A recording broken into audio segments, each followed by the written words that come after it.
Hey, everybody, enjoy this episode of Skagazine as we present to you part one of four episodes that will include our amazing time at Croydon. And Smash that follow button. Been a while. Hey, this is Jess here with Skal Talk with Skagazine. I am here with my co-host Eric and Punk Rock Ryan. We are going to recap. This is not Croydon Fest, one of the best weekends of the year. For me, it's the best weekend of every year, but I know there's other great weekends too. Well, you're like 10 minutes from home. So, I mean, you've Yes. got like all your comforts right there. And then one of the most amazing ska festivals of the year right down the road. Yeah, so that's pretty cool. yeah, I And this think year was a sick lineup. Oh my God.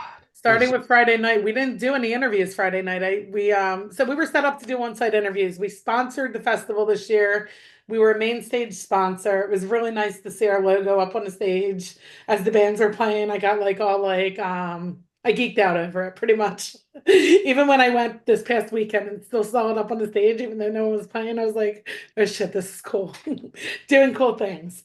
But our plan was to do on-site interviews with as many bands as we could. But Friday night we wanted to just chill, welcome all of our friends that were coming in that we haven't seen in forever because this is the start of festival season. So weren't it's we the like, friends coming in though? no, not no, I mean Aren't, yes, but aren't no, we the friends? you're No? some friends, but there's more friends than just you. So So many me, people me and came. Ryan are not the friends.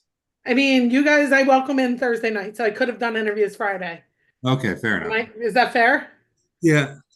Yeah. But it wasn't a completely chill night because we hosted an after party, which was We pretty freaking did. awesome too. And I may have drank a little bit too much Friday night at the festival. I didn't realize I did. I was like, I wasn't drunk. And then I watched a video of myself, Sarah, Janice, and Paul, a live we did, telling everyone to come out to the after party. And I'm like, man, I can't even talk right. But it was a good time. So yeah, we welcomed in all our friends, lots of hugs. We haven't seen them since like before the winter, I guess. Some of them I would have seen last at San Pedro in California. Some others saw each other at Supernova. I didn't make that this year. So, it was a night of just loving each other. But on top of that, the lineup was sick. For a pre-party that was a free show, you can't beat it. No. Started off with the Heavy Beat, who is an old Philly band that just started playing again. And I thought they were very good. We got the opportunity to see them twice this year. We'll get into the second time when we recap Saturday. And then after that, the Abrupters. Holy shit. The Abrupters are so good. Does everyone agree? Yeah. They're such a just a good technically sound band with their Yeah. vocals. They don't miss a beat and they just perform every time. I've seen them a few times. They came to Michigan and did a little mini tour with K-Man not too long ago. Last Oh yeah. And they play with the write-ups a lot too. I think that might have been in it Canada. was all the same tour. Oh, okay. It was kind of I those. know they are big fans of the write-ups. And in fact, the one is gonna play with them at Supernova. Anyway, yeah. What was I gonna say? I was a little embarrassed when I got called out because I was like, I know what you're gonna do. And he was like, tell me, what are we gonna do? And everything got silent and I couldn't remember the name of the song. So I was like, that Billy Bragg song, which is a great cover. I love when bands cover it. I love when Rancid and Lars Fredrickson cover it. I love when the Abrupters cover it. And I had seen them at Camp Pennsylvania at their pre-party, the first one I went to back in 2022, and they played that song, which is how I knew what they were going to do. And I love that. That was the best moment. Not them calling me out, but them playing that song. If memory serves me correctly, the Traitors also played that night. Yeah, but they weren't next, were they? Sergeant Skag. Holy We're going in shit, was order. that a killer set? Holy Yes. moly. I missed the sword fight. I'm not happy about it because I've seen them a few times before and there's always a sword fight. And when I mentioned sword fight to them, they're like, maybe. And I'm like, what do you mean, maybe? Like, this is going to be the biggest sword fight you ever had. You better bring the swords. And then I saw him earlier that day and he's like, you can help me pass them out if you want. And then I missed that I, song. I, I got to pass them out. I got to Did pass them out. you? That was my big moment. Yeah. Fucker. I I think got to stab everybody while I was crowd yeah, surfing, so that was my highlight. It was such a fun set though, and they're doing such a good job performing. Like I had to, I'm always like the first person to crowd surf, anyways. But when I had my sword in my hand, I'm like, well, yeah, what else am I supposed to do? So I started hacking at everybody and stabbing them, and oh, it was so much fun, so much fun. Really good band. They are, for anyone who doesn't know, they're on Ska Punk International, their latest album, and that was a great album. So check it out. Check them out live if you can, if you get the chance. And now we can talk about what you wanted to talk about, Eric. Who else played that night? Scofflaws, right? You're such a dick. So Jane Navarro and the Traitors played that night, which for Ryan and myself are hometown favorites, Uh-huh. I believe. For Correct? me, just Absolutely. favorites, just because they're favorites. Yeah, Hometown or not, they were actually one of the first bands I saw at my first Croydon Fest back in 2022. Not one of the first bands because they didn't like open or anything, but that was the first time I saw them live. And I fell in love with them that day. mhm, And yeah, that day. yes, that day, Eric. That day. I was always a Suicide Machines fan. I had no idea about the Traitors. I'd never heard of them until that Croydon Fest. And they put on a solid show every single time they hit the stage. Yeah, absolutely. We had the opportunity too to talk to Ken and Scotty V. Uh-huh. It's just amazing. That was I. Oh yeah, we should roll right into that right now. That was a great chat. All right, we are sitting here talking with some of the people who helped launch off this festival this weekend with the pre-party on Friday. I'm Ryan, Skagazine. This is obviously I'm Eric. Eric. I'm Scott. I play in the Traitors and the Dirty Notion. I'm Ken. I'm just along for the ride. No, I play in Traitors and in other bands. Reverend Guitars. Yeah. Glad to be here with you people. For Yeah. sure. So you're not just playing this weekend, you're working because you're I'm working. I'm always working. Yeah, one of the sponsors this year, correct? Yep. Yeah. I've been sponsoring a lot of ska festivals and a lot of emo festivals lately, and it's awesome. I love it. Yeah. We have so much fun, dude. And I'm here, so I mean, might as well bring guitars and hang out, right? Absolutely. 100%. What is it you love about the festivals? Like you're saying emo Oh and man, you know so why? tell us about this a little bit. Because so the ska scene are just a bunch of really great people from all age groups, and I genuinely feel the kinship here. And Reverend Guitars gets a lot of love from bands in this scene. Today we got Big D at the Kids Table here. Tomorrow Kill Lincoln's going to be here. So a lot of the bands that are out touring the country promoting my guitars are at these festivals always. Supernova, out of 30 bands, I'll have like 12 playing Reverend. So for me to be there, it's a fit, right? It's a lot of fun. The emo crowd is the same way. This generation that's in their 20s right now is just, they're such good people. And some of these younger bands are just fucking awesome. Like, it's so funny when I hear old people poo-pooing on the younger bands, and like I go to see these bands and I'm like, oh shit, there's some good shit going on. Kids can play, right? So, yeah, man, I have fun wherever I go. Last summer, I randomly went to an emo festival, the SAD Festival, because Sincere Engineer was playing. And I love Sincere Engineer. Fuck yeah.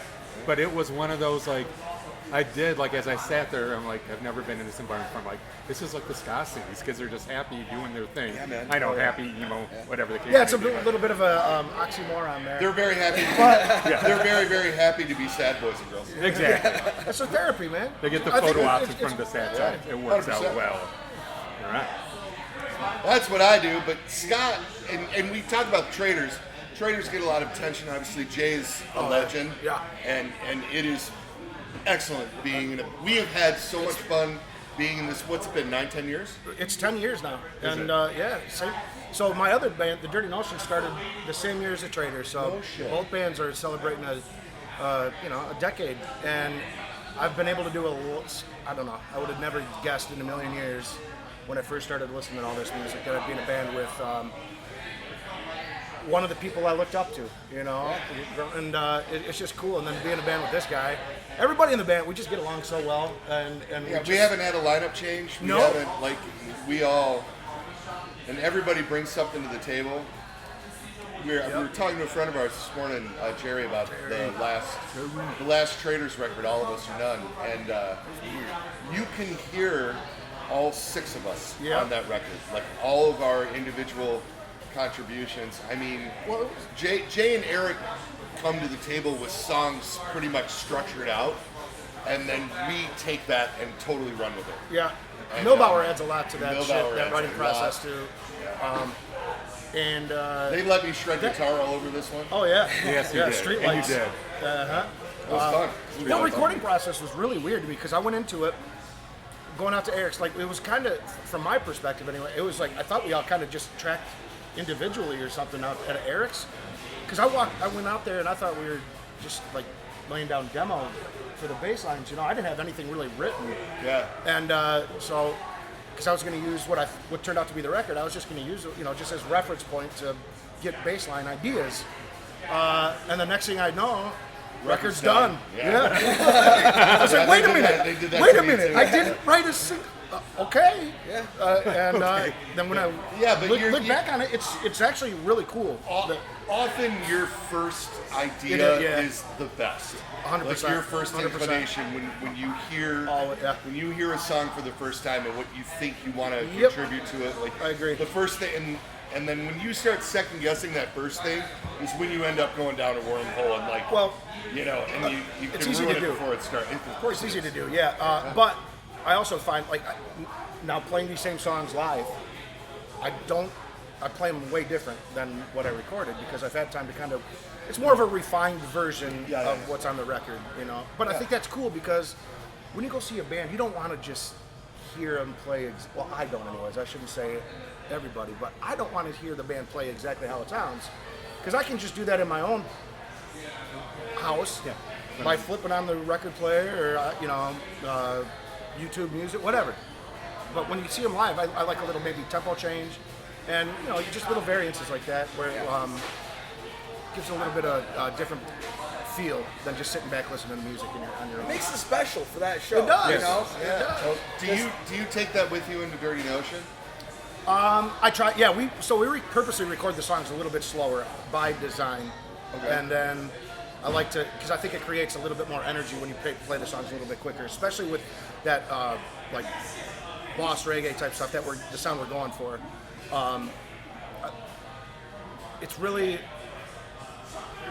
you got to be able to capture the groove, and to do that, I think you got to record the music a little bit slower, and always less is always more in that. And then playing live though, you know, you want to I mean not Naturally, the tempo picks up a little bit. because the adrenaline's pumping and but it just gives a nice more raw energy to I want to say was it? Did you guys play Big Boss Barbecue, didn't you, last year, if I remember correctly? We did, yeah. And I noticed them like they were having a killer set, but they've sped up a Yeah, little we bit try from to. what I was used to. Yeah. I'd like to. That's what I try to preach to the guys. Like, and then and it seems like in the recording process, that's when I really have to kind of lock it down because it's so. God, it feels like we're just playing so slow and this is boring, But then that's just playing the music, and when you sit back and listen to it, it's okay. That's the right tempo, And I've gone back and forth on tempos on one song in particular on the new album. It's a more upbeat ska tune, and I originally demoed it at, I don't know what the BPM. I don't want to bore anybody with that, but it was a little bit quicker, and it just seemed to the way the stick leads fit in the song didn't. They're great leads, but they just didn't fit in the pocket and just fill the space that they needed. That's what I love about reggae. It's like every instrument fills the space, and that's why I preach less is always more. Nice. Space. It's not the notes you do play. It's what you don't play. Sit out, lay off those, and especially for reggae, ska's a different monster. So what's the difference? Sorry, I'm just hijacking your I interview. love it. Go ahead. Go ahead. I'm just going to sit here and talk to my boy. I know They don't want to listen to we're us along when for the we're ride. here for you guys. When you're doing that in Dirty Notion with the keyboard or doing it with the Traitors and the bass, I mean, do you approach both things in like a similar manner? It depends on the song with the Traitors. But I still believe, especially on bass, less is more. even in the Traitors. I tried it, but I did let myself go on Street Lights. Well, yeah. That's a banger. But it's one of the honest to God, one of the first bass players. I don't consider. Well, now I can't say that. When I first started playing music, I never was a bass player, but I would always tinker around with the instruments that were left at my house by other band. I'm going way back. So I would cut my teeth learning bass to like Royce Nunley, the original bass player of the Suicide Machines, and like Matt Freeman, of course. But then I just stumbled upon Hepcat one night on Conan O'Brien. It was right when what's the big shit? Right on Time. I think that album, and the song "Can't Wait" was like one of the lead singles. It's also on the first "Give 'Em the Boot." Calm. All right. And they played on Conan O'Brien. I think this was 98, 99, somewhere around there. And I was like, that's what I want to play. That shit right there. Because Greg Lee, God rest his soul, was, and Headcat to me is the quintessential American ska reggae group. I mean, for the authentic, old school, throwback stuff, they are it. Their charisma and stage presence to me, bar none. I mean, and so I just fell in love with that band, and in Michigan, it's really hard to find musicians that like that style. They, because we've had the legends, Scholars, Telegraph, Suicide Machines, Parka Kings, all those, and Parka Kings were about the closest we got, I'd say, to a little bit more of a throwbacky. I love them, but we. Mustard Plug, of course, all the big names. There was more of the third wave, like heavier stuff. So it's hard to, which I still love, but it's hard to find the people that like to play the reggae type stuff. And luckily, and it's been a revolving doors for lineups. Finally, we settled on, I think, a really solid lineup, which is very incestuous with my other band, You Dirty Rat. Like, we're sharing each other's band members, and that's, you've seen this. Because you just find the right group of people that you like working with. Yeah, and you feel comfortable with them, and that's a big part of it too. Like being in a band is like trusting people and feeling comfortable around them. Because being creative, you open yourself up, and I've been in bands where I just don't feel like I can do that, and it takes the fun out of it, So you have. Yeah, we love hearing about that magical moment. That that's what I want to play. It was. I'll never forget it. I was in my bed. Conan awesome was like the latest one, the night show, the late shows, and I was like, oh yeah, I knew immediately. That was it, and it took forever. So that was not, like I said, I think it was around '98 or so, and I wasn't able to. Not that I was really actively looking to start a reggae group, because I was really into punk and everything too. So, but in the back of my mind and my soul, that's what I always wanted to do, and I finally got it. And really happy to be able to be doing a bit of everything with You Dirty Rat. It's more like the ska punk, love that. Oh, very much so. Yeah, I love it. And Matt is one of my favorite songwriters in all of Michigan. He's the hooks he writes, his lyrics, his song titles. So shout out to Matt Bruce from You Dirty Rat. And you're going to be out here soon, Dirty Notion, I am right? going to be, yeah. Plug that for us. Yes, so, 10 years, we figured it's been long enough since we previous lineups, we've been out to like New York. We never did any real touring, and with this lineup, I was like, hey guys, what do you say we just do a long weekend to get our feet wet, Yeah, and absolutely. You guys playing at Otto's? We are playing at Otto's Shrunken Head, and that is the Friday show. I'll send Peggy down. Yeah, do it. Yeah, Otto Shrunken Head. Yep, great bar. I love that place. We played there back when Eric was in the band. He got us. He's the one who took us out to New York, and we got in at Otto Shrunken Head, and I love that bar. I don't know if you've ever been there or not, but it's great. Go check out Eric- Dirty Notion. Was Eric playing in Dirty Notion the thing that started you with the Traitors? Or No, was the we Traitors had- bring Eric into Dirty Notion?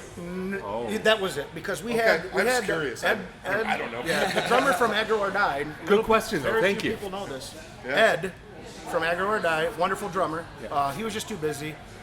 He was our original drummer, and then enter Eric. So and Eric and I go back to, like, I filled in on bass for 1592, one of his old reggae groups, and because after my friend Wendy actually introduced me to Eric personally, and I told him, like, if you ever need reggae bass, that's my shit.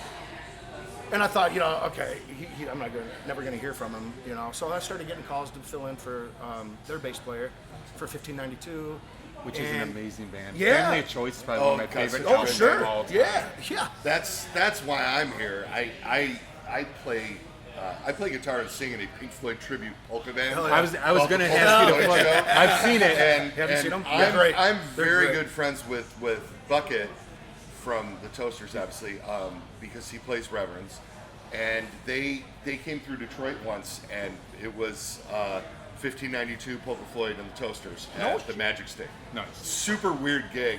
What? But the bass Yeah, that player was for the before me. Toasters on that tour was the British guy who loved Pink Floyd. Right on. And like we just had a blast. And Eric, that was where Eric, I knew Eric from growing up in the Detroit area and stuff. But Eric, that was where we really first talked to each other. I've never played ska in my life. Really? So then the next Poonchki Day, Eric Next brings, Poonchki Day, and of of course Navarro's playing Reverends in Break Anchor. Yeah. Yep. And so I knew all these guys pretty well through the company. And then Navarro saw me do Polka Floyd and was like, "I'm starting this new band, and I want you, I want the lead guitar, Confession and I want you time. to be in the band." And so You guys are amazing though. Like literally, I'm not a Pink Floyd kind of person, but I saw you guys. I'm like, what? Like, Yeah, I was we have a awestruck. really good team. Yeah. but they had to teach me how to play ska Yeah. because polka is like the one in the three, Yeah. right? And ska's not. There's it's this like two and loose four. thing to it that took me a long time to get down, and I still suck at it. But Navarro was so good at it that it's Oh yeah. Jay's rhythm playing. Jay doesn't get enough credit on the guitar. Yeah. And he doesn't give himself enough credit on the guitar. He is one of the most natural rhythm players I've ever been in a band with, and I've been in a band with a lot of dudes. Yep. And his flow, Oh, all the rhythm I'll guitar tell you you. hear on the records is all Jay. Yeah. He's super good Yeah, at yep. It helps lock the bass in, Oh, and it vice really versa. does. I think him and I help each other lock in. forget But it. funny story it. about That's why you guys are stage left. right. Yeah, and that originally it was out backwards. We've changed that. Like we originally were all flip side. Anyways, Yeah. going back to how kind of the Piggyback origin kind stories of. here. Speaking of Polka Floyd, Yeah. I saw Polka Floyd down at Oakshade Grove. Is that what's it Toledo, called? yeah. Toledo. The German American Festival. That was my first time seeing it. Had no idea who this guy was. No idea. Fast forward probably 4 or 5 years. Show up to the first Traitors practice, and I see this towering motherfucker to my right. I was like, Polka Floyd? I don't know if you remember that, but I was like, holy shit! I'm in a band with the Polka Floyd dude. And I called you Stu for 2 Stu. months. Well, the whole band. That was the recording. That nickname stuck for a while. It kind of did. still does. But yeah, because the first recording And session, Jay was we like, had Steve. his name's Scott. It is? Well, we were having issues with Steve and myself. I'm such an ass. The guy who recorded our first album You still couldn't call him keep Stu? Steve and myself. Well, it comes up every now and then. Yeah. You can call me Stu. I'll answer. I'll answer to Stu. I mean, I'll answer to anything. Asshole. Yeah, well, you know. Well, your guys' set last night was absolutely killer. That Yeah, we had so pre-party much fun. was That so was amazing. so much fun. I had Oh my a God. blast on stage last night. It And felt we've, good. and we've got a killer lineup all weekend. Oh no, I Yeah, can't it's wait gonna to be so much Today's, fun we had. yeah, you're right. All weekend is great. Who are you guys start looking with forward Girth to Control. most? Boy, I haven't seen Kill Lincoln since I had him in the Reverend studio, Okay. but I don't think Ume's here. No. But I'm not going to shit on Kill Lincoln without Ume. That's right. Because they're still awesome, but Ume is. Absolutely. Yeah, Ume's the shit. What about you, Scott? 2 bands. Well, I've been told I did see Buck 09 at the last Supernova. I don't remember it. I may have been a little inebriated No, because they in were my there. mind. They were there the year that you weren't. See, that's what I don't remember. No, watching. that's They true. were told last year. They were I there. was told- They were there the year that your parents had their 50th Yeah. wedding. Okay, so I did. Good, because I was thinking, did That I wasn't drink you. that much? No. Okay, so I'm you really didn't- looking forward you to didn't seeing have a Buck blackout 09. moment, I is did what not, luckily. Usually, because I mean, I get drunk, but I usually can remember my shit. So Buck 09 is one I really haven't seen them in, I don't know how many, probably 20 years or so. I don't know. And then the also other Stubborn All-Stars. Stubborn All-Stars. Oh yeah, hell yeah. Cannot wait for that set tonight. It's gonna be so much Next fun. year. Yeah. Brunavit, of course. My buddies in Brunavit. Can't leave them out. Yeah, That new record of theirs. Oh my amazing. God! It is amazing. Oh my God! And I love to see them starting to pick up some momentum. Yeah. Man. And they're such great guys too. I feel like it's early contender for Skagazine Album of the Year. Hey, And man. it is fucking fun. I think and they I said should it when be. we interviewed them. and it's- Absolutely, they're great. It hits man. so hard. Love and those guys. Great yeah. message. Yeah. But speaking of great lineups, I've heard that life's too short for Girth Control, and I don't know about you guys, but I wanted to go check them out. So Oh yeah.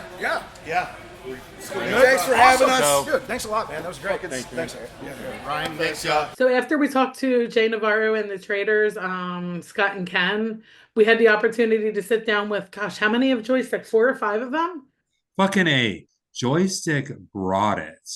For real, Like, they did. I have How seen about them they had a in the couple past. replacement players, and one of them ended up playing in the pit. You know what? Every time I see Joystick, though, okay, the 2 times I've seen Joystick, there has been replacement players. I think Oh, that's just really? a good thing. Yep. Last time they had Jess from Flying Raccoon Suit was playing with them. Eric was playing with them. Yeah, I think that happened at Thanksgiving too. So I Okay, think it's well, I just mean, it happens. I think it's just a band jam kind of thing. And they When you're in brought a it ska once again. band with that many members and you gotta schedule things out, it might be hard. We got a chance to talk to him too, didn't We we? did get a chance to talk to them. We are live here at This Is Not Croydon Fest, and I'm Eric with Ska Gazine, and with me today is my co-host Janice. And we got Joystick here with us. So if you guys want to go through and tell everybody who you are, what you do in the band, your social security number, whatever information you want to give them. Okay, I'm Andrew. I play trombone. You want me to move this over closer to you? Sounds good. Maybe. All right. Andrew plays trombone, okay? Oh, I'm Duck. I sing. My social security number is. My name's Clay. I play bass. I'm Bex. I play Barry Sax. Great. How long have you all been playing together as a band? 16 years. Yeah, that's Well, it. me and Duck and I have been in the band 16 years. So you're the OGs. We're 2 OGs. Andrew's been in the band Andrew's for a new guy, so Yeah. 11 years. Yeah, He's he's the new guy. 11 new guy years. in 11 years. Bex has been in the band for going on 3 years. And Bex, don't you play with like 104 bands, if I remember correctly? Yeah. 105 actually. 105, now you got another one. New bands coming out. So how about giving us a couple of the bands you play with? Sorry? What are some of the bands that you play with? So I play with Power Up, Mutiny sometimes, and Knife Throat. It was a emo outfit, not ska. I did Knife Throat. I love them. I saw them in Clay and Knife Throat Andrew Park. are in Hell Flying yeah. Raccoon too. Yep, we do that. Yeah. I grabbed him from Joystick. We grabbed him from Flying Raccoon Suit. Yeah, it's a symbiotic relationship there. It seems to be a band that likes to share. I did not morph into one band. There was one tour when I was just getting out of college where their horn players, the trumpet and trombone, couldn't make it. And I think FRS, like we sucked at the time, but we were the only other band on the Gulf Coast, and y'all hit us up for filling the horn players. And now I'm here. This is not Croydon Fest, 6/2025. Joystick might just be like a megazord of like ska musicians. Also bands are just like a megazord. We were just talking to Scott and Ken from the Traitors. And Michigan, we have in Michigan the same thing. Like, if you can play like a trombone or a trumpet, you were in like 15 ska bands. Like, it's like 6 degrees of ska, and they all come from like the Traitors or the Suicide Machines or something like You that. played with bands from Michigan too. Yeah, I filled in for a Mustard Plug tour. That was nice. very sweet, but I feel like there's a small Venn diagram of like being good at a horn and also really liking punk rock that not many people fall into that little middle section. Yeah, horns are a hot commodity, that's for sure. Yeah. Well, where are you all from? From New Orleans. So as a band? Cute. Yeah, we're a New Orleans-based band. I'm originally from New Orleans. Duck has lived in New Orleans for almost 20 years. Andrew is an hour outside New Orleans in Mississippi. Yeah. Bex is over in New Jersey. So she's the one who's like really out of our range. Just Yeah. But she's the local to this show. That's right. Well, we joke that I have like a punch card, like a loyalty card, where every time I have to make a trip to New Orleans, they punch the card, and then when the card is full, they have to come up here to play a show. So it was full card today. Oh yeah, and it's Thanksgiving too. So Yeah. Have you guys been at Croydon before? Or this is not Croydon? these guys haven't. Joystick hasn't. This is my favorite weekend of the year every single year. So I actually played one of the original This Is Croydon Fest. Oh, with the other club. In actual Croydon. Real ones remember. Were you guys here yesterday, or did you just come in today? We flew in last night. So Okay. we were not in any of the shows. Yeah, They kept postponing the flight. Yeah, I think we got to sleep. We grabbed a hotel here, so we had to fly here after getting into Newark, and we went to bed at like 2 a.m. and then got up and came here. I definitely didn't manifest a flight delay because I wanted to go see playoff hockey. I totally did. Yeah. Sorry. Not sorry. Worth it. Is there any bands you guys are excited to see that you haven't seen or excited to see again while you're here? Or are you leaving after your set? No, we're here. Yeah, we're hanging I'm stoked out to see with Bucko them. 9. Yeah. Smashers are always good. The whole lineup today is sick. Yes, sir. There's a band today, The Forensic, that like such a small world thing. We toured the UK last summer with Andy B in the World, and I'm a trombone player, made good friends with their trombone player John. And small world, he's here from the UK playing trombone with The Forensic, and is going to wind up moving here. So like that's crazy. And Power Up. Yeah. Yeah. One of the 105 bands. Is it 106 yet? Did you add in or not? It will be. By the time today's over, somebody else will take it. So I gave foreshadowing to you guys to say that one of my favorite shows that I have ever been to was a little show that you guys did in Lansing, Michigan. Oh wow.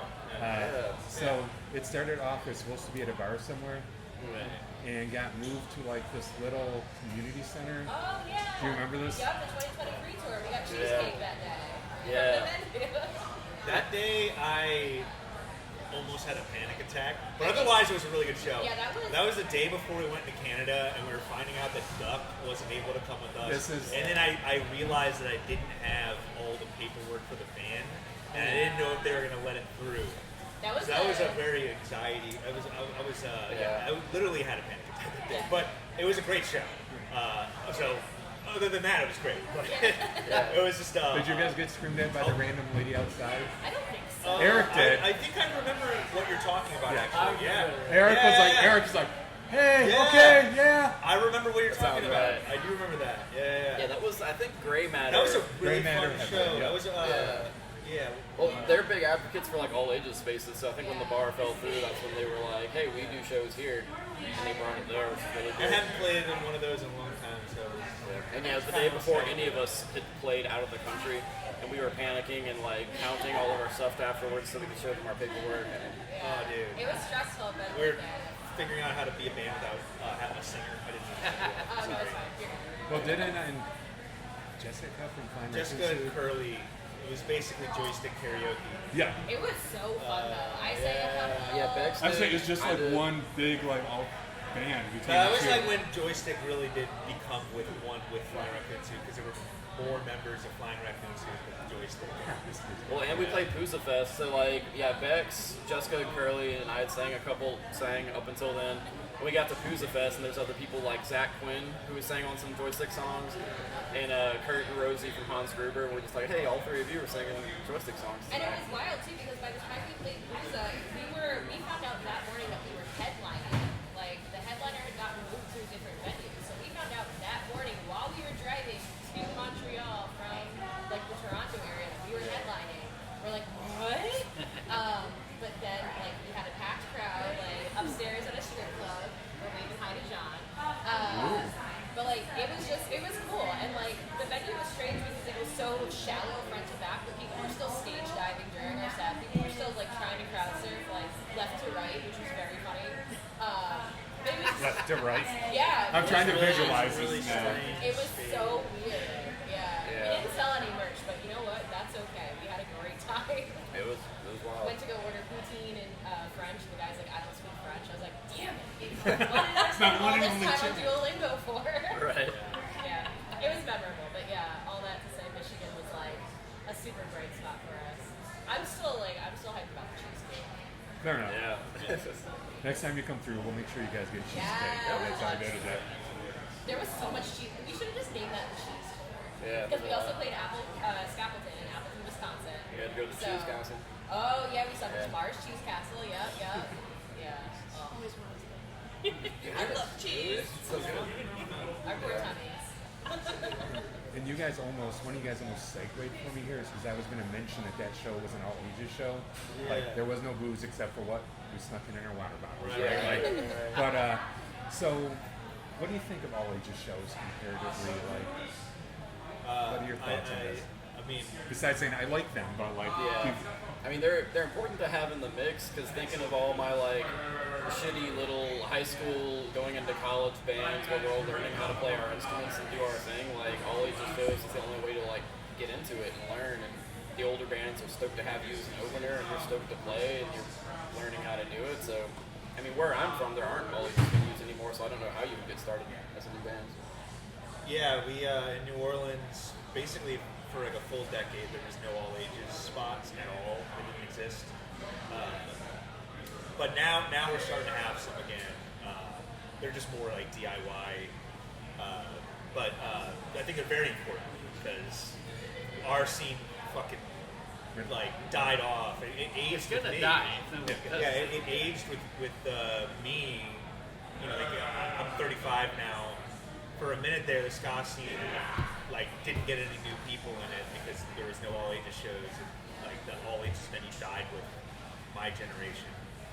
But now, I mean, the ska scene isn't necessarily thriving in New Orleans, even though we have two really good bands, and we still have good shows. But you can't saturate yourself more than once a quarter, or no one's gonna come out. Like that's why like it's hard when touring bands come to New Orleans. Like, let's play with Joystick. Like, we really rarely play locally. Like 4 times a year tops. Yeah, I mean, we haven't played locally this year yet. We tried to in January, but New Orleans got snow. We got snow, right? Historic. But we're still building it back up, and I mean, like, there's a whole new all ages scene that we're not even really a part of yet. You know, we kind of got to tap into. All ages keeps things accessible for everybody, and I mean, it passes the torch on to the next generation, but also like there's a big aspect of community that starts in DIY spaces that are all ages. You know, that's how you teach young kids how to give a shit, is by having a space for them to give a shit about other people. So super important. We need more of them, and I'm happy to see them coming back in different unique ways. Yeah, we definitely see a lot more of that going on locally with the VFWs, the firehouses, any spot people can pop in a show. They've been doing it, and it's nice because a lot of the ska fans are parents. They have kids. They want to go to the shows, and they just can't unless they can bring the kids along. And it's such a great bonding experience, and like you said, it teaches the kids so much. Oh yeah. Like, I was never a sports guy, but I was a ska guy. So when I got to take my kid to a show and watch him do like their first hit, that was like my kid like doing the touchdown pass. I'm like, go, like go! wiping a tear. Yes, I was. I'm so proud. Let me in! We have these moments like Denver Ska Fest. There was like little girls coming up to Bex Oh my who were God. like and being like, "You're my idol." And it's like we wouldn't see this at a dive bar, but she's like, yeah, I mean, that's the kind of thing that, like, I was fortunate to have when I was younger, too, because New Jersey ska just is so monumental to ska as a whole.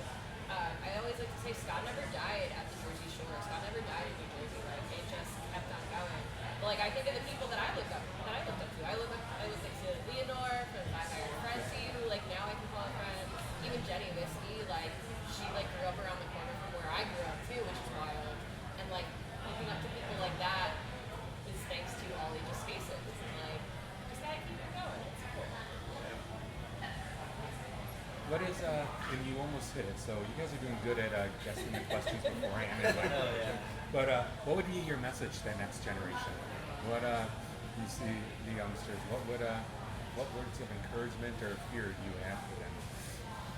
I would say keep your chin up because this shit sucks right now, and it's not always gonna suck.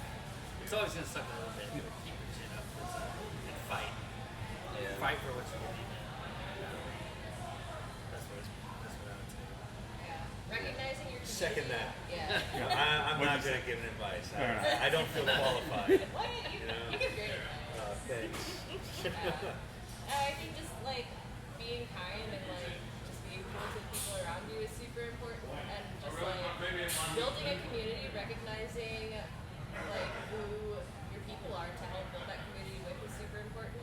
But also like act in a way that like younger you would look up to, because that was something that really shaped a lot of what I do. Is like being proud of who I've become, and like younger me would think I'm so freaking cool right now. And like, You are cool, Bex. I would never admit that myself, but like I just think about all the things like at 14 and 13 where I'm like, what do I want to do? Who do I want to be? Like what am I gonna do with my life? And like it's this.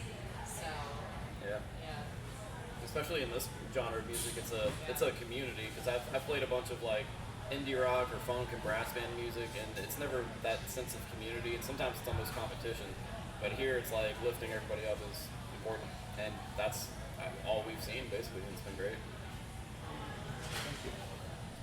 Okay, what else do you guys have coming down the pipeline?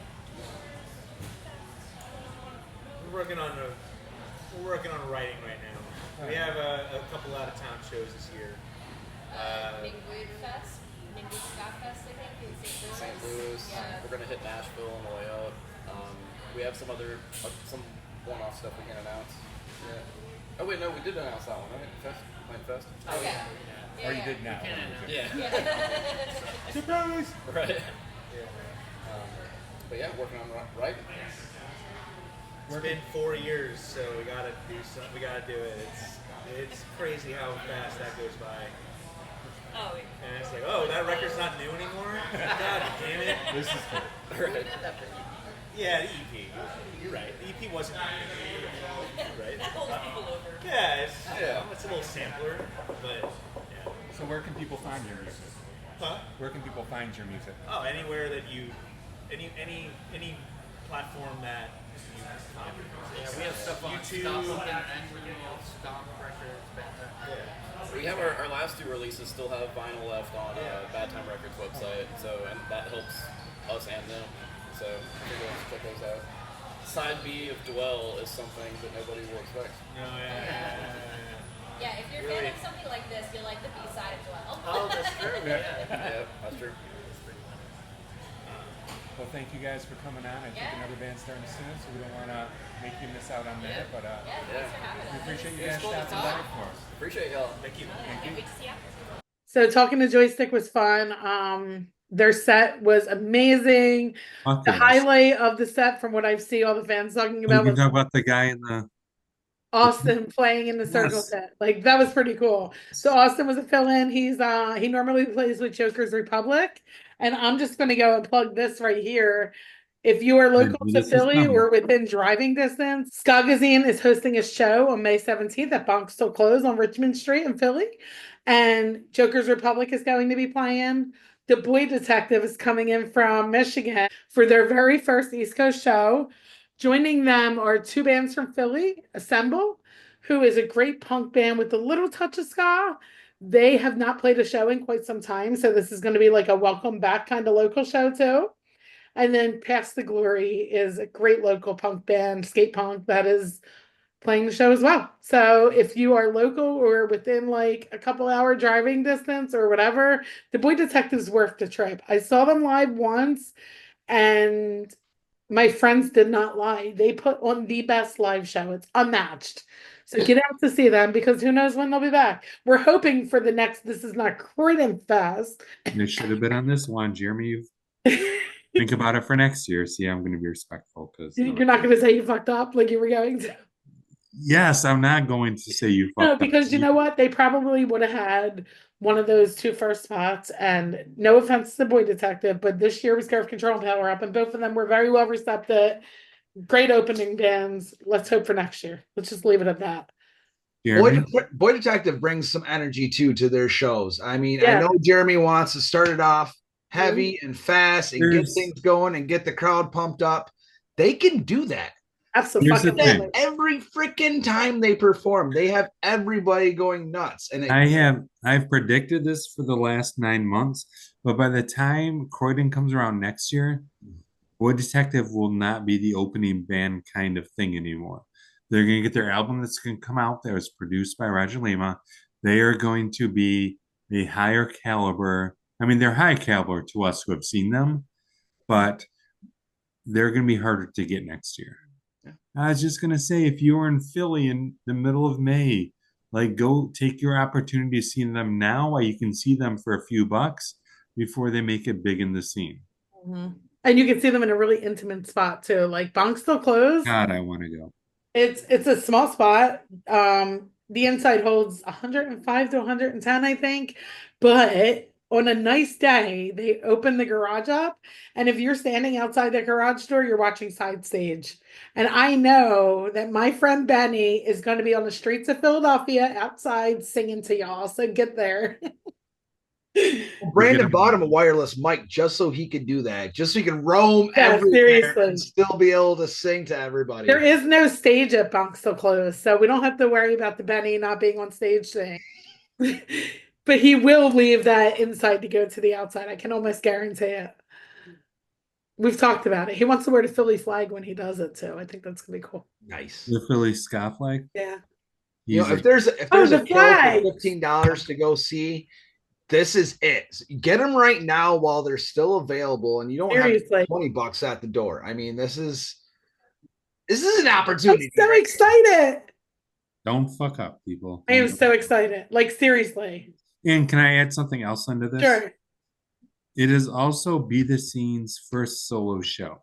Yeah, so true. Our last show we worked on with This Is Not Croydon Fest, so that's true. So not only are we asking to support this band, we're asking to support this podcast and the things that we want to do, because this is how we realize like we can do bigger things. What we want to do is not, I mean, we love doing this podcast and we continue to, but we want to bring music to you.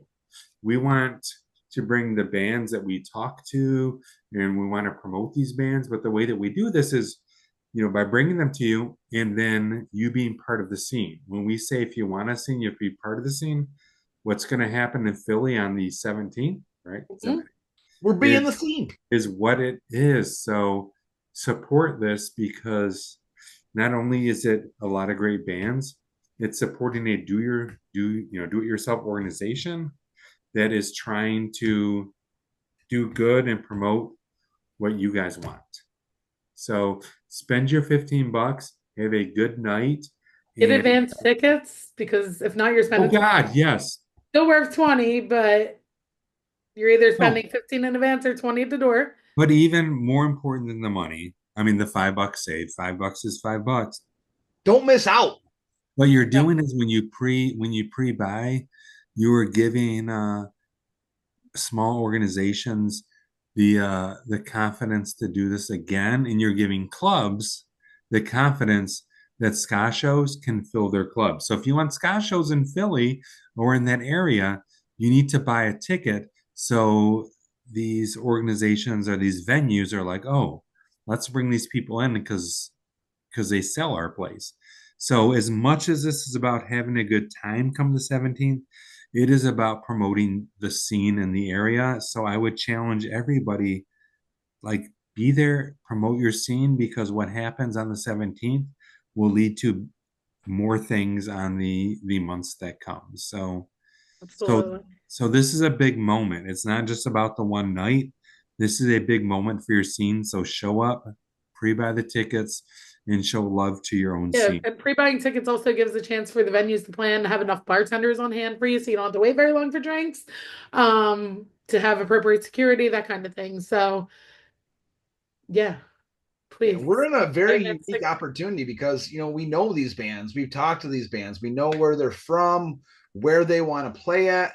And, you know, this is, most people don't want to spend the extra shipping that it costs to send a record, you know, when you can just pirate crap. Unfortunately, you know, it's the music industry is so broken, but, you know, by being able to bring these bands into a local area, you know, it provides the opportunity for fans to pick up their records, you know, live, and be able to meet the musicians and hear about, you know, why they come up with song names like I Got Scabies once, so I guess that's pretty punk. And why that is one of the best punk songs ever fucking written, and I Will Die on That Hill. Absolutely. You see that song live. And that's where the Cuddle Puddle takes place. If you haven't experienced the Cuddle Puddle, get there on May 17th and experience the Cuddle Puddle. This will be one of my claims to fame. I remember the Cuddle Puddles when it was just me. It was me and the band. So, like, I feel personally like I have helped encourage that. So that's a big moment for me. Oh, I should point out that I lost my voice singing along to the Traitors and screaming, and then whatever else I screamed to that night. Probably a chemical imbalance, I would imagine. When you got a bunch of homies performing your first after party and your first show, like, I'd be screaming too. pretty sick. I didn't get to see Lunch Truck Set because I was doing a door Saturday night. I think I ran over there to see one song and they were good. I will see them again on May 16th. If you're in the area, they're playing Round Guys with Scott Vesey, who was on our Traitors interview, his other band, The Dirty Notion, and also a band called Neanderthal, who is a punk rock favorite of ours from Camp Punks. So we'll be checking that out and I'll get to see their full set that night. I'm excited. The Chemical Imbalance tore the roof off of Founding Fathers. The manager, Asim, he showed me a video of the owner's face when they started screaming, and he was just like, he had no idea what was going on, and it was amazing. He's like, "This is God, what?" It was absolutely hilarious. He just looks at him like, I thought this was gonna be mellow. You said reggae like? Reggae, like what? So yeah, they tore the roof off the place. That was a lot of fun. There was a nice little circle pit going on for that, and I got into it myself. I had a good time during that set. You know what? Oh my fucking God. If you want to talk about one of the sets of the whole weekend, the set that everybody should have walked away with saying, wow, this was just the moment of why festivals are festivals. Was there a Girthquake? It was Girth Control. Girth Control, it was their first, Seriously. it was their biggest show. They were so happy. They brought it.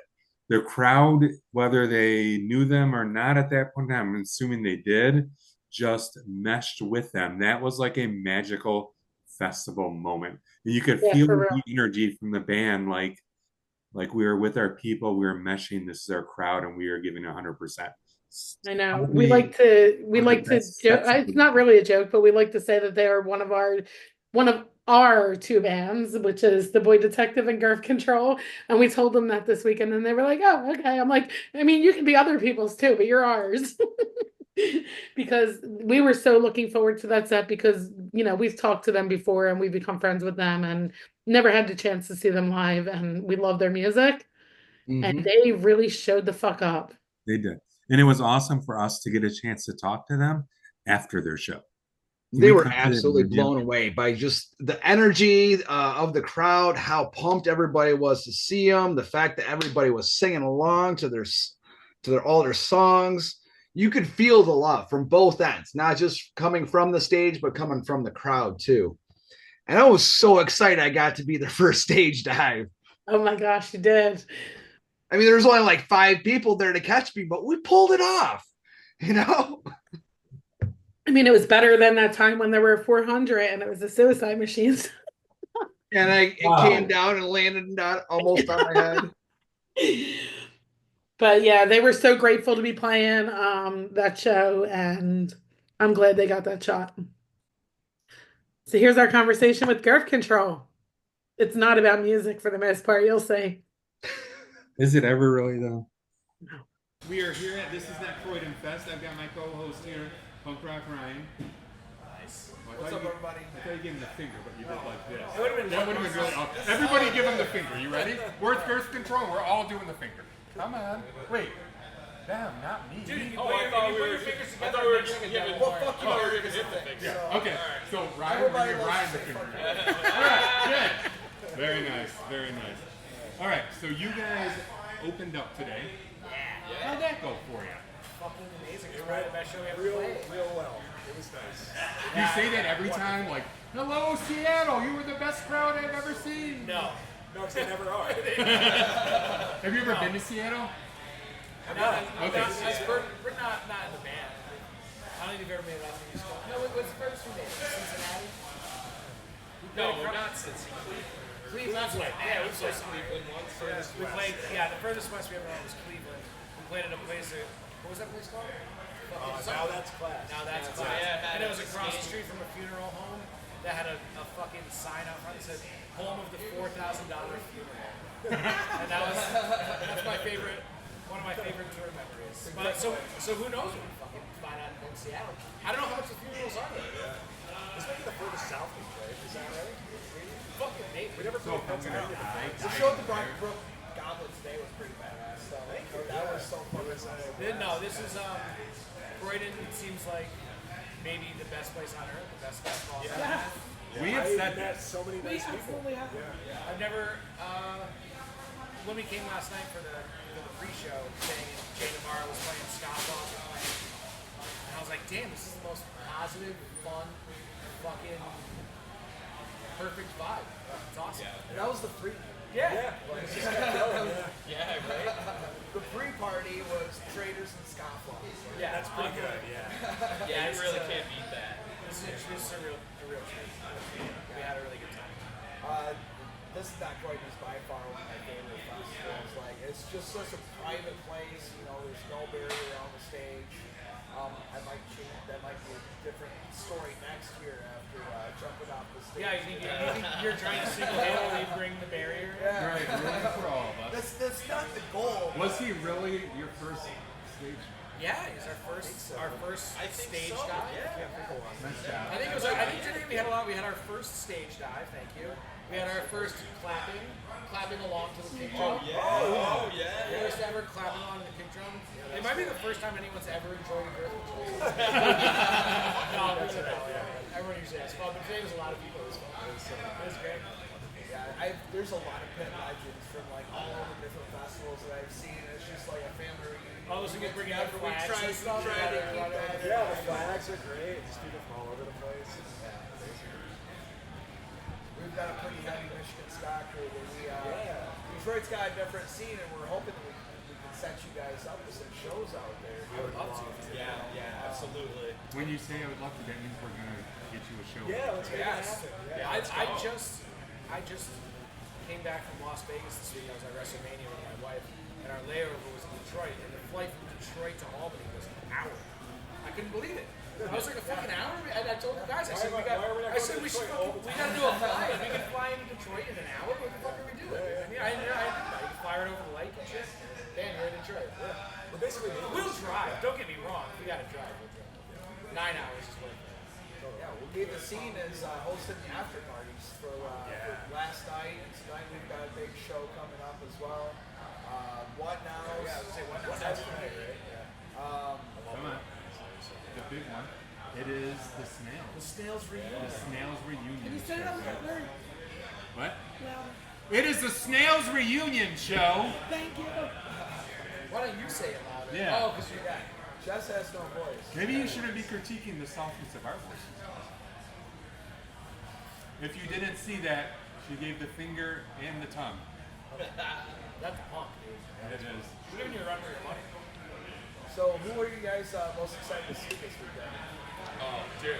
Planet Smashers. Planet Smashers. I've never seen them. Oh my god, my favorite band. You are going to be blown away. They are like the best live bands. You've never seen them? Oh, I've never seen them. Oh wow.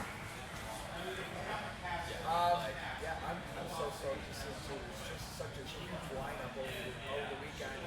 So many different variations of ska, and Jeremy's been able to find a lot of awesome villains for, even though Never last one. People probably, I mean, I can see people are probably knocking down the door. Like backup plans, right? Like those are amazing bands. Yes. And yeah, the band, I'll butcher the name of like Wareika Hill. Yeah. Just jumped in. They're awesome. It's like, Is that the band? yeah. Cool. They were like, there's like 3 days. I think. Really? Yeah. They were cool, man. They were No, really look. fun. Yeah. Well, they were saying they haven't played in a while. It's the first time they've played in quite a long time. They sounded awesome. If you're going to play one place, This is a good this is not Croydon is the place to play. This is fun. I've been here 3 times. Like this is like my trip every year. It seems like a lot of people think a while I've back. been here 600 times. No, there wasn't even 600. This is not point. Well, they just forgot to add the No, I 2 mean zeros. working on it. Oh. this is Jess's home church. This is my local band. 15 minutes. Oh, really? Oh, okay. That's a great Yeah, spot. this is fucking brewery is fantastic. I would definitely be here all the time. This place is great. The shows you're drinking, you're getting quesadillas. Quesadilla. Various kinds of quesadillas. Yeah, so many kinds of quesadillas. They got a cheesesteak stew for like $5 a year. You don't get that anymore. You don't get that anywhere. Jeff pointed out there was some other food item for like $3.25. So you don't see shit like that.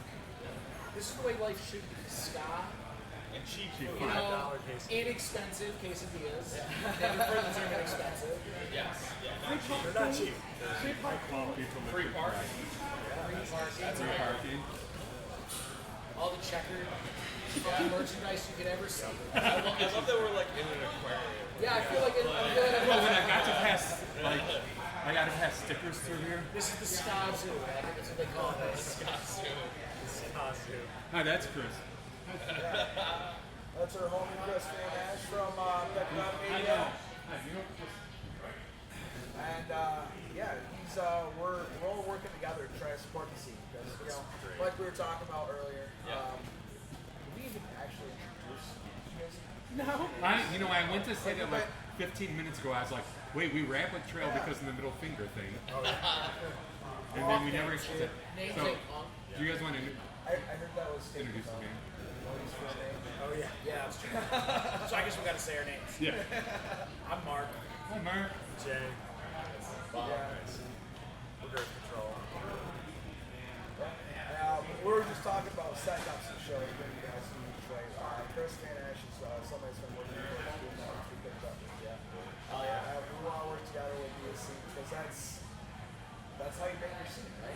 Yeah. You start your local shows. No one's gonna do it for you, man. You gotta drive or fly the next day. You gotta eat delicious Detroit style pizza. Oh, I love Detroit style pizza. I've never had it in Detroit. I know, me either.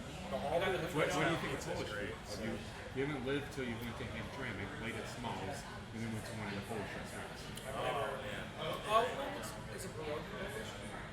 Oh yeah. Okay, cool. That sounds good. All right. I need a pierogi. You're like, I'm not Do quite they have sure. like a pierogi Detroit style pizza hybrid? Like some kind of fucking pierogies on it? So that is Can you go actually, to like a car? I have seen it. I've seen it. It's not common, but it does exist. Oh, then we gotta try. So I guess that will be a rider for the. We need Pierogi. Eric's gonna Detroit have to style provide And since pierogi it's pizza. Detroit, we assume that we'll be opening for the Suicide Machines direct support. Pierogi, Detroit style pizza, towels. Wait, you crossed the line at towels. We No have a towels. towel budget. We have a towel budget. All right, fine. We have our own no-name brand of cheese doodles, so that is what you will get. What do you have out there? What is the new brand? I don't know. You weren't supposed to You're fucking the one that lie. brought it up. You're the one that brought it up, man. What, you don't have Wise out there? I don't think so. Your wise? That's fucked up. I thought Wise was nationwide. You know, There's Walmart. we gotta get out of our We fucking got zone. Lay's. We get got out. Lay's shit. We got Lay's. They got Lay's. There's a big world out there, man. It's a whole lot of shit. Everybody has Doritos. And good. We also have Fago Cola. So if you've Oh, never yeah, had Faygo. Rocket, I'd fuck with some Faygo, yeah. What's your favorite Faygo? it's got to be Rocket, right? What is it? Rocket, right? What the fuck is that? It's like a cherry vanilla cream soda. You said the name of it like I've ever like. Okay, I'm you from were like, Detroit. oh, Fago, I love Well, fucking I didn't Fago. say I love Faygo. I'm intrigued by Faygo. I want to drink all the Faygo. Have you had Fago, or is it just like an I've ICP never thing? had You Faygo watch in ICP. my life. it's Faygo. I've just seen it. I've just seen it. You know what? I think I might have to figure out how to mail you some Fago. I want like the top 3 Faygos. Like a Faygo flight. Do they have Faygo flights? Like, You know what? Yes, it's called the 12-pack. The assorted 12-pack. They have an assorted 12-pack? They do. All right, I'm gonna send you his address. Just randomly. Send him Fago. Yeah, like sometime later this year. Just send Yes. him My wife, Remind me, because this is going to happen. my wife got me a Soda Stream. Do they make Faygo Soda Stream syrup? Is that because East Coast we use Soda There's Stream. no way that's good. That's a very East Coast elite soda figure. I'm like an East Coast elite. I think So you're is making there a this up as Faygo? you go along. Is there a Faygo Soda Stream syrup? Cotton candy or what was the fucking flavor you said? My Cotton first candy. experience must be explicit. I need it Soda from stream. the stream. I'm not that fancy, man. I'm not that fancy. Foga, oh my gosh, I gotta say. Fago is like 49 cents a can. So I don't think they do like soda stream. Alright, well, you know, we'll have to bring it. Might have to I'll roll try. your I'm gonna figure out how to mail it to you, and I'll shake it all up first so you can And get just- like the ICP thing. No, if you shake it up enough, I think you can shoot the Faygo from Detroit to Albany. Ooh. Just tell me Just when. open I'll your just mouth. be waiting, dude. I'll be waiting. Shower me in Faygo, man. Oh, No, Lord. that was Bert Shot. So. Hey, man. Whatever gets me my electrolytes. You know what I mean? So where are you guys from? Did we cover this already? Yeah, we're from Albany, New York. Albany, New York, hence the hour flight you said. Yeah. So what's your version of favorite? Like if we were to We don't have trade. it. Well, You don't have New York. Stewart's brand. Yeah. Oh yeah, Stewart's yeah. brand cola. Yeah. I've had Stewart's brand. Yeah. Well, there's two Stewarts. Oh wait, this is a good story. There's a Stewart's soda with like a green line around it and shit. That's like nationwide shit, or East Coast Oh probably. yeah. No, that's bullshit. That's not the real Stewart's. The real Stewart's it's like a gas station chain around the capital region that's has the best ice cream on the planet. But I did show it to a dude from Seattle, and he said it tasted like cardboard. Chocolate chip cookie dough. What? Stewart's ice cream. What? The greatest. He said, "What's this?" He didn't appreciate the ice cream itself is flavored like a cookie. He didn't appreciate it at all. I said, "What's this? What is this?" He didn't deserve it then. He did. No. So have I been to Seattle? No. Do I have an inherent like fucking disdain, kind of a little bit because of that? Because interacting with a person from Seattle who didn't appreciate Stewart's chocolate chip cookie dough ice cream, the greatest ice cream on the planet. Yes. So maybe I got to get some dry ice. Ship some Stewart's ice cream to Seattle. I'll stop off in Detroit with the dry ice cream with some Faygo in there. Okay. We'll fly Detroit and Detroit to Seattle, and then we'll feel right at home. Yeah. I think that's the ska festival. So are you thinking Monday? We're gonna do this Monday? I'm ready to do it right now. All right, fair enough. Are we getting? Yes, we're leaving. We're leaving. We're all gonna go to Detroit, get some Faygo. Yeah. Life is good. We can do that on the That's true. I love it. We talked about music and all. Oh. Yeah. Whatever. It's, Nah, it doesn't matter. Yeah, whatever. No, it's all good. Do you guys play music? No. No, we mostly. Fair enough. Fair enough. Out of the Soda Stream? Yeah. Is your fancy? Yes. No, we do play music. Yeah. We're Girth Control. We're bands. We play music. We play ska punk. We just played. We're having a great time. And we've put out an album last year called Life's Too Short for Girth Control. We put out a 7.5-minute song called Life's Too Short Part 2. Which is one of my favorite. Good. It is like a I like fucking it. ballad. It starts and then it just keeps going and going and it speeds up. Oh, It's fun though, right? Yes, I You're not love sick of that it by the end of the 7.5 minutes? No, I gotta start it over. Perfect. That's all we want. That's awesome. No, I had an idea of like Girth Control through the ages. You know, we're talking about different genres earlier. You know, Yeah, that's a good idea. Just like, We've had ideas. We have a fake album that will become real one day called Girth Control Goes Too Far. So all the ideas that we have, that's how we know we're like, that's more of a Girth Control Goes Too Far idea. You know, like so we have like a list of things. So when you see us come out with that, that means that we've jumped when you went. You've ran out of ideas, so Yeah. you're just going. Probably, I think we have 2 more good albums left in us. Then I think we'll do Girth Control Goes Too Far. Which will be like 3 albums. Or Yeah, well, it'll a depend on how trifold long. kind You of can't thing. plan. You can't plan something like that. It's, you know, you just have to feel it. It's more of a soul thing. Will there be beatboxing? There's gotta be. That is Well, beatbox. Yeah, that's when it's gone too far. That's when you know it's done. Yeah, when there's beatboxing and all these song ideas, you know, Girth Control Through the Ages. We did have a song that we've ditched many times and we keep trying to bring it back called Skank Down These Walls about the Berlin Wall. Like Girth Control through the ages in historical events. Starts with the caveman. It starts with the caveman and it's called Skank Down These Walls. We've written it, but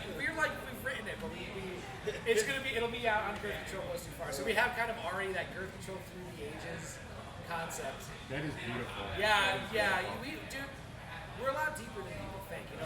As, I mean, when he kicked it off with Brain Freeze, like, that got us going. It's not just about the brain freeze, man, but it's about like the brain freeze. You know what I mean? Yeah, when you get a little too excited. Yeah, exactly. No, it was an absolute blast. I had a good time. I'm excited about hanging out with you guys. Yeah. Hell yeah. In the parking lot. Yeah. And being out in the parking lot. Singing. Singing. Oh, yeah, right. Yeah. Remember, you promised. You're like, oh yeah, no, we forgot about this, but okay. Yeah, guys. I think Jamie Rice shows for a part 2. Yeah, well, Like, as long as you know Girth Control part 2. Listen, you can play really poorly. We're gonna come back to Philly. Are you bringing us back to Philly in November? Yeah. Okay. Well, we'll be back in Philly. We're gonna learn all the songs. So any song you want us to play in November, except for the long song. You guys gotta come in. Or you come to Detroit. Also. We'll do the same thing in Detroit. Well, this is a message to anybody ever. If you ever want to hear a Girth Control song at a show, just tell us like a couple months in advance so we can practice it. You know, we got too many songs at this point. So people are like, "Oh, you're gonna play this?" It's like, dude, we got like fucking 60 songs, and we don't know that shit. So we would love to. We're glad that anyone gives a fuck. So yes, we will learn whatever songs you want us to learn when we come to Philly. We'll play basement song. We'll play whatever else. And maybe you saw too, the Facebook pages, and this is not Croydon Fest pages, like when we are like, who are you excited to see? So many people are like, Girth Control is that band, and it's kind of like, we're pumped. I don't understand how it happened, but I'm fucking very glad. It felt like it. It was great. I've been fucking excited. We've been trying to help you guys out. I feel like Skagazine's been very instrumental in all of this, so yeah, thank you. Yeah. The vibes are immaculate. Well, thank you guys so much for your time. Party on. Cheers. Thanks. Party on, Girth. Party on, Girth. You've never said that before, actually. That's just fucked up. You would think that's like so obvious that we would have fucking said that a million times. We've never said that. Do you want to redo that? Yeah. Okay, you guys can redo it. Party on, Girth. I've been saying that for years. Very nice. Yeah, seriously, thank you guys. Maybe Girth Control does matter, dude. I don't know. So, this one goes out to all the true believers and fucking freaks and ska kids and ska adults and ska senior citizens. Thank you guys very much. Thank you, Jeremy. Thank you, Croydon. This one's called What Got Me Stoked in the First Place. We'll see you guys next time, man. Really appreciate it.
One of my favorite parts of the weekend, though, was on Sunday.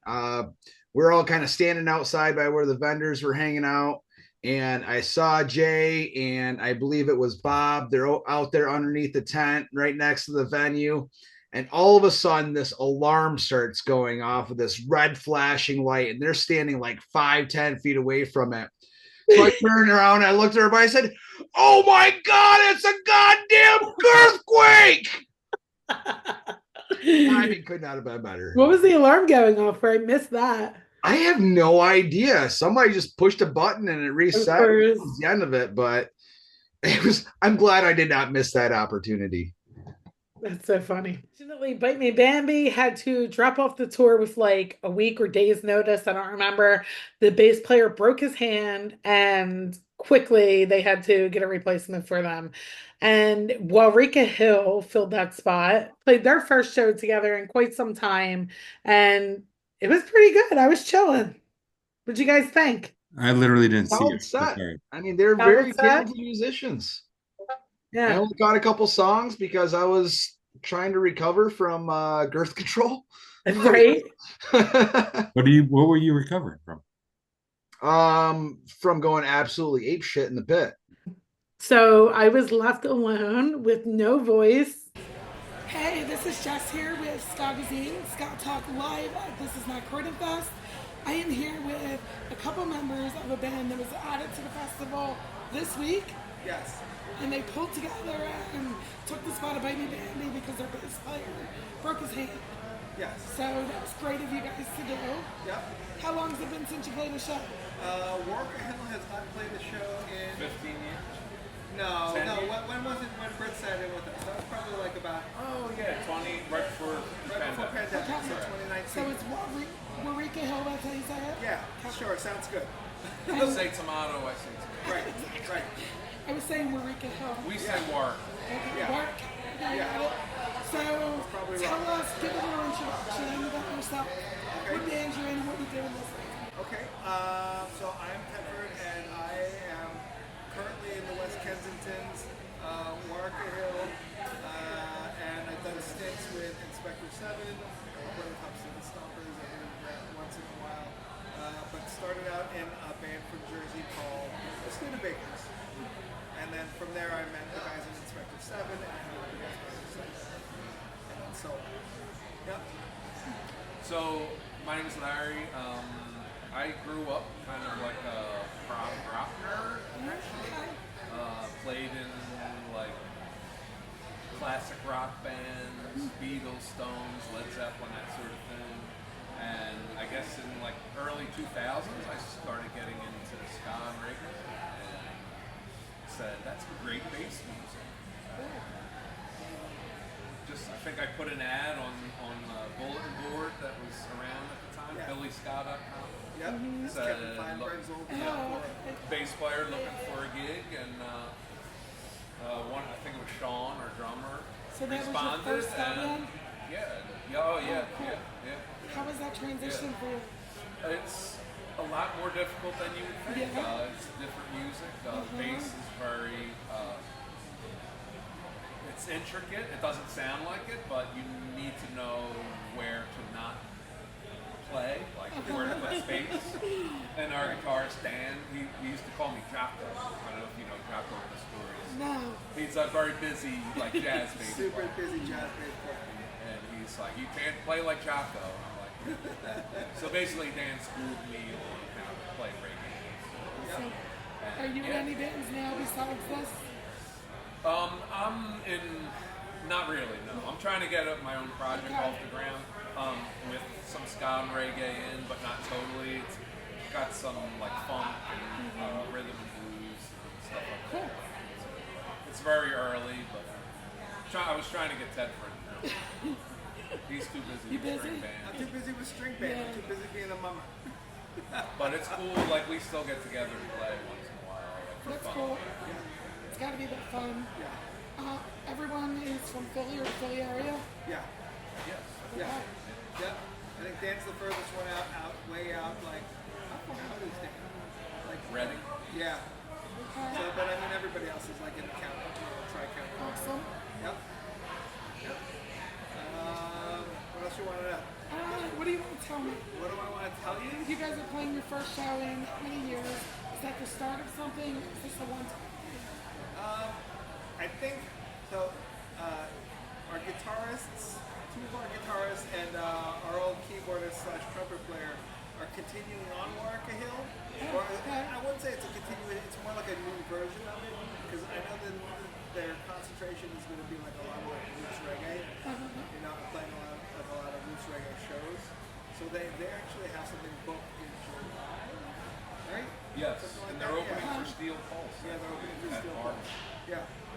So check them out. will do. Yeah. And you're going to continue in West Kensington to be the mama. Yep. Tell the people what it is to be a mama.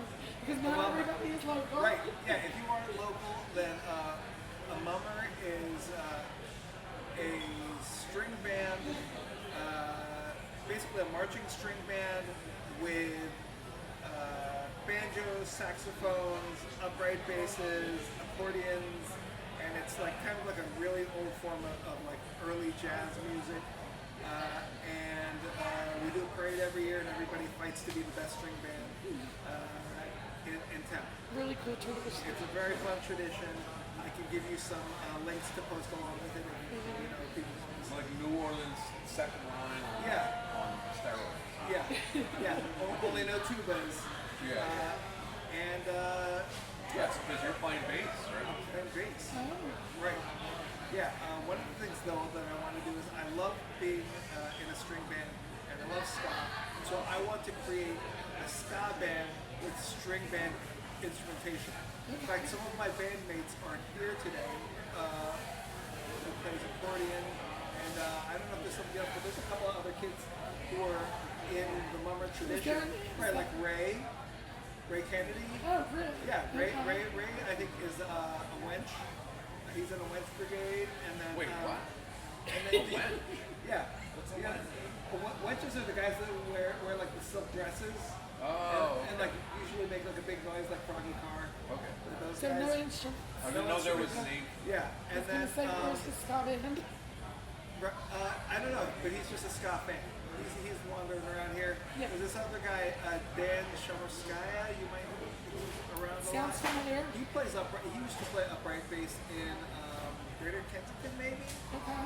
Greater Kensington String Band. So he's the big ska and How long have you been doing this? 3 years. I got dragged in by a friend who I met through our daughters going to the same dance school together. Yeah. And you like it? I don't know. It's so much fun because I didn't grow up in Philly, so I didn't know what a mummer was until I moved to Philly. Where did you grow up? Near Asbury Park.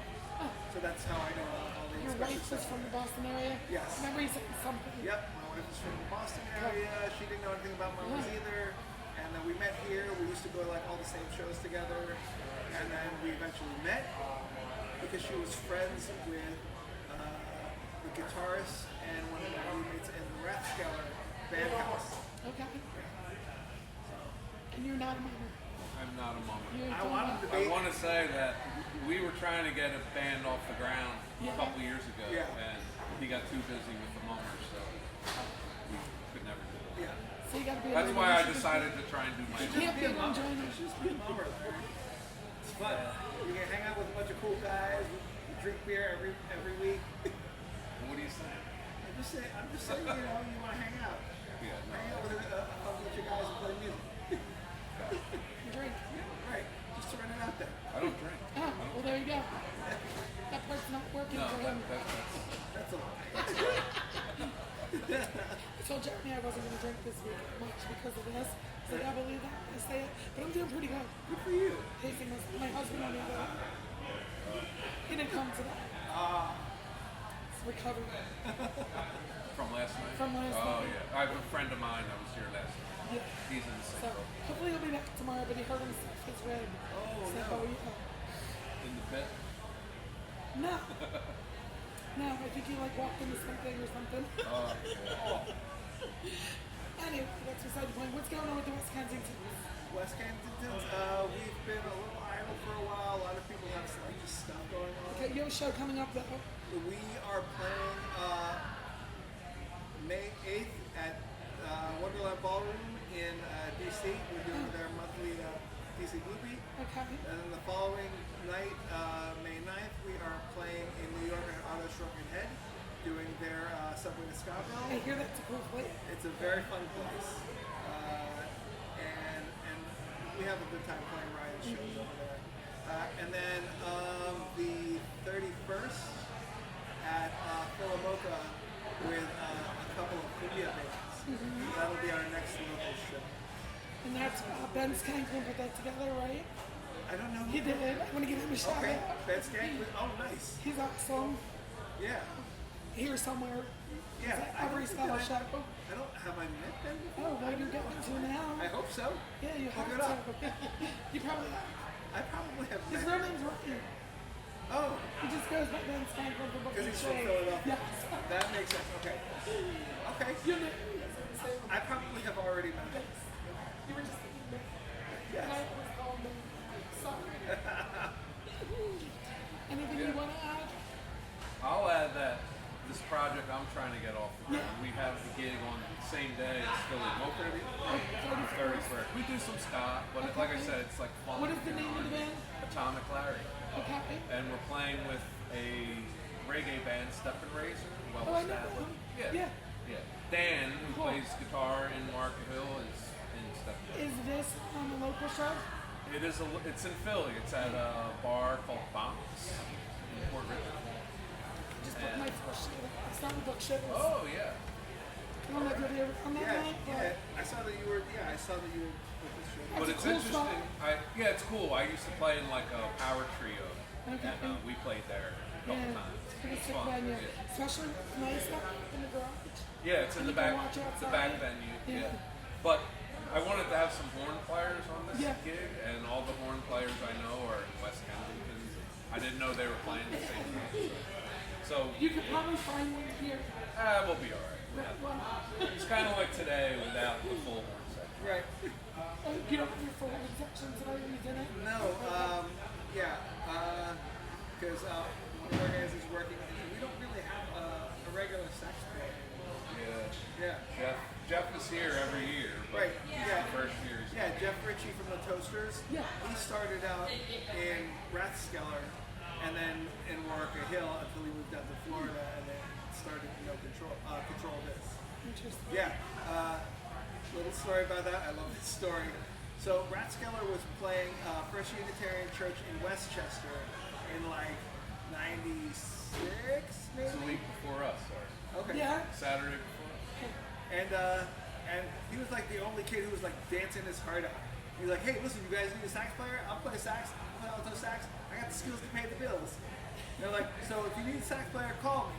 And so we're like, all right, come to practice next week. And he delivered what he said.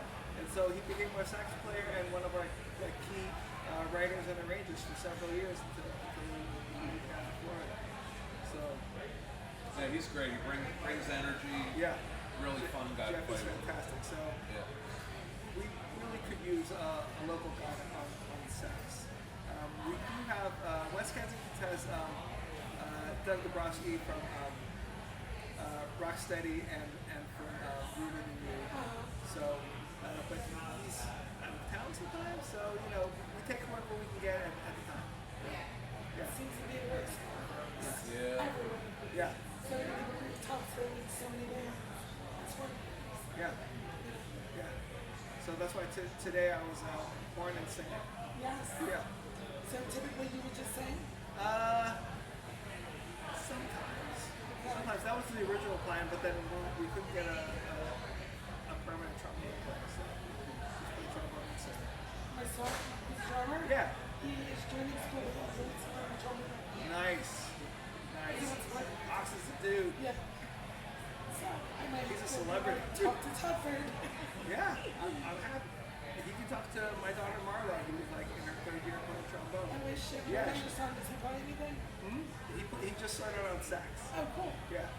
Runs in the family. Yeah. Yeah. I think we should buy him a drum. Oh my God! How do I have one in my house. Me too. I just got some. Did you? Great. My best friend bought it for my son when he was 3. His first one. He's up with the Yeah. I ordered that though. It turned out to be great. He loves it. I can tell.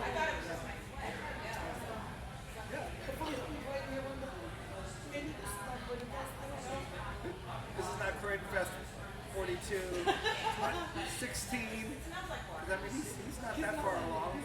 Yeah, so we'll get him here by the time he's like in high school. Sure. Maybe he'll be one of your boys. There you go. All right, well, unless you have anything else, that's pretty much it. I think that's it. We kept them all short today. Yeah. Looks like the sun's coming in. It does. Right? I'm excited. Yeah. Lights are coming out. All right, good luck on the shows and your new projects. All right, thank you so Thanks much. for talking to us. Thanks, Jess. What merch did you guys get? I'll tell you, I bought one piece of merch, which I shouldn't brag about because I only bought one. That kind Yeah. of stuff. Last year I had a big merch year. I could show you my pictures. It was fucking insane. But this year I did not find the time to even get around to buy the things I wanted to buy. So you didn't buy anything? No, I bought stuff. What'd You bought a squid hat. Yeah, I bought the squid hat for Ox, and I also But you bought bought me a squid hat, I think. yeah, because you left with Ox's squid hat. I didn't. You left it with me. You know I can't be trusted with Oh, squid. I was left in your car. I thought it was in the duffel bag, and you took it out thinking it was Ryan's. No, it was left in my car. Oh, okay. So yeah, I bought that squid hat, the power up squid hat for Ox. I bought a pie skull shirt for Ox. Pie Scott shirts. I regret that I did not buy one because I Pie skull? shirt. Yeah. Yeah.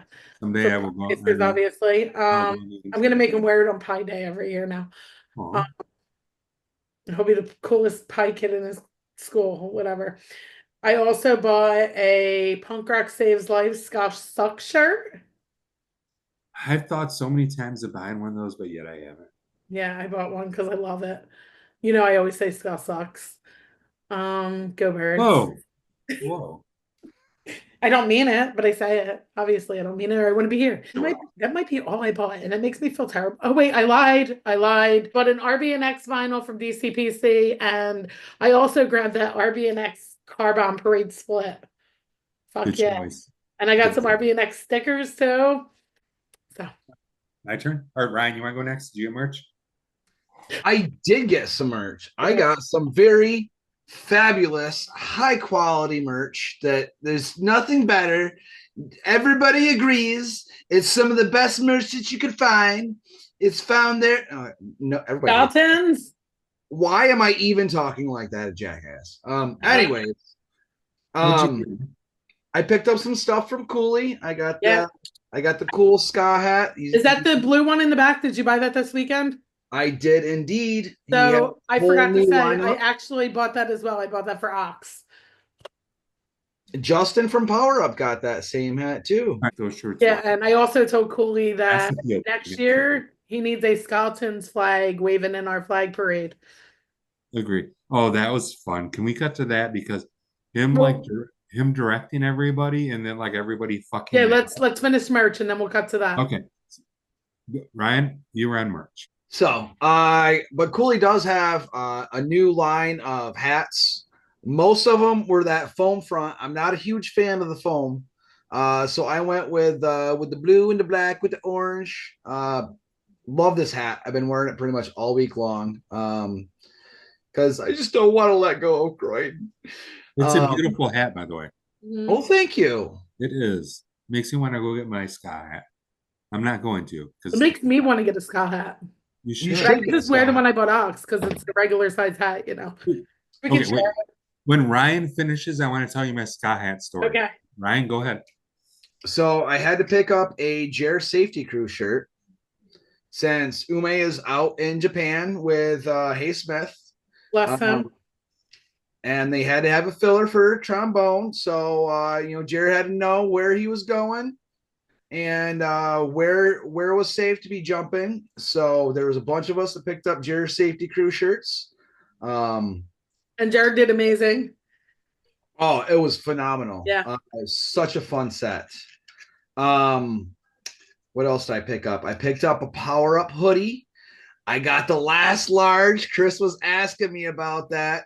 He's like, man, that's a large, isn't it? You got the last one. And my son was even giving me props about that. He's like, man, that is really sick.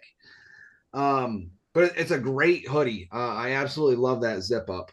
A bunch of records because there were so many bands that had new albums that came out within this last year that I needed to fill that collection. So I picked. What did you get? I picked up Girth Control's record. Nice. I picked up Hub City Stompers' new one. I picked up Cat Bite's new one. I picked up. They're all sitting right here. Brunovit? Did you get Brunovit? I got Brunovit's new record. I wanted to buy that there, and I never did. I was so mad at myself. I I need a had to buy second it. job apparently. But anyway. I did not have the what nows. So I mean that wasn't at Not Croydon. But they did play our after party. So I grabbed one of those. I grabbed a snail's tea because who knows the next time I the missed snails that, are but Tim posted them online, and I messaged him and was like, "I need one," so he's sending it to me. And as I was leaving, I was chatting with Cooley at the end of Sunday, and we were talking about his sales and stuff like that. And he's got some swimming trunks as well, and he just so happened to have my size hanging when he was putting everything away. So I picked up a pair of the Ska swimming trunks. Will you put them on for us right now? They're actually wet because I was using. Ooh, baby, even better, even better. Let us see your wet body in those Ska zines. I'll throw like buckets of water. You can be like, yes, just like that, just like that. Just getting excited.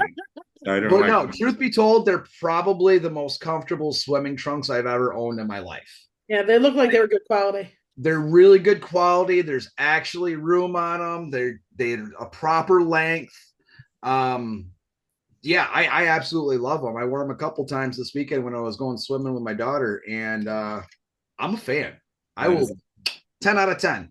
So can we talk about the what nows for 1 second? Sure. They were amazing. Wait, we can talk about them more in a second, actually. Before I do that, that was very rude, right? Do you have other merch? No. Okay. So wait, should I show my merch first or should I talk about the what? You should do your merch, then we'll talk about the what now. It won't take long. I bought this. This was my merch. I got a Hub City patch or a sticker? Patch. Okay. It's a Hub City Stompers patch. Yeah.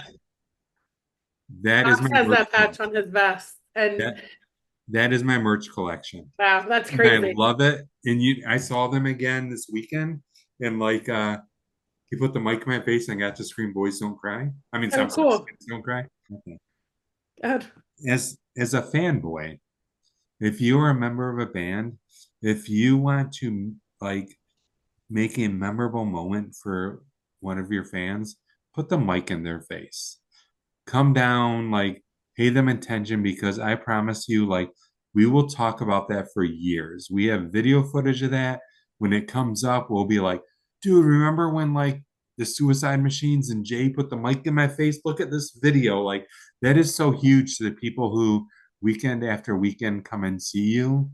It's better than sex. It's like an orgasm at a concert kind of thing. It's a really good thing. And you never forget it. I'll be right back. I got this.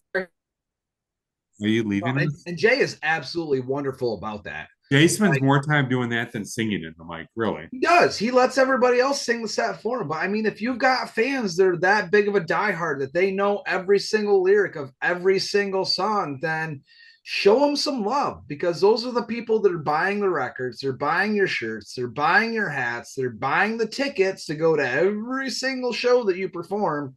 So yeah, give them some love, give them some attention. Like my moment, cue video. Okay, my moment when like Mark from the Code like came down and like put the mic in my face, like that was a huge moment. I love that band. Oh, and I'll never forget that moment of my life. And I'm like, Jess, oh my God. I was standing right next to him, and I got a video of it. We're gonna share it in 1 second here. All right. But I will say, as soon as he was done, Eric's like, I can't believe that just happened. Did you see that? Did you see that? Did you see that? And I was like, yeah, I got it. He's like, ah!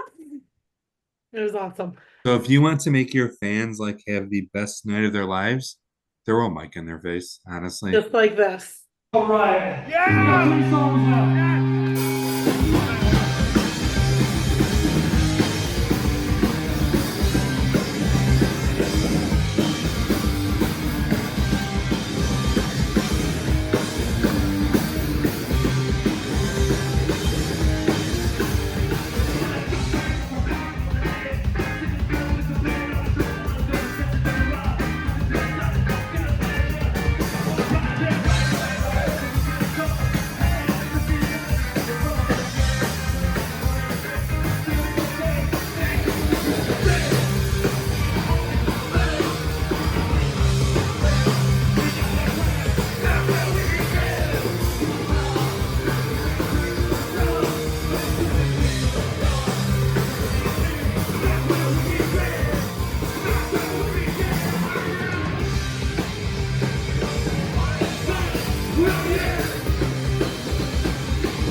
They'll be hooked, and they will continue to go to every single show. I mean, this is outside of not Croydon, but I remember one time I went to go see Dropkick Murphys, and I was crowd surfing, and I actually had the opener's record in my hand because I didn't know where else to keep it.